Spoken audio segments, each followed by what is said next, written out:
শাখা পলা নোয়া বাঁধানো কিন্তু 500 মিলি থেকে স্টার্ট, তাই তো? 2.5 গ্রামের মধ্যেই দেখো নেকলেস, 7-8 গ্রাম থেকে দেখো এরকম মুখ শাখা বাঁধানো, 6 গ্রামের মধ্যে দেখো এত সুন্দর ডিজাইন। এখানেও কিন্তু রয়েছে বক্স ভরা ভরা কালেকশন, 3 গ্রাম থেকে স্টার্টিং দেখো গিনিয়া। যারা একদম লাইট ওয়েট পড়তে পছন্দ করো, একদমই লাইট ওয়েট, এটা চোখার কাম নেকলেস করেও পড়তে পারো।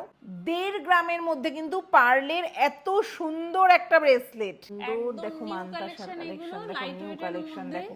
নমস্কার, নিউ হেমলতা জুয়েলার্সের পক্ষ থেকে আজকে গোল্ডের প্রচুর প্রচুর কালেকশন নিয়ে এসেছি। একদম লাইট ওয়েটের মধ্যে হলমার্কিং এইচওয়াইডি কালেকশন। আচ্ছা, দাম কি চ্যালেঞ্জিং দামে থাকবে? একদম চ্যালেঞ্জিং দামের মধ্যে লাইট ওয়েটের মধ্যেই পেয়ে যাচ্ছে। শাখা পলা নোয়া বাঁধানো কিন্তু 500 মিলি থেকে স্টার্ট, তাই তো? starting, 500 মিলি থেকে স্টার্টিং কিন্তু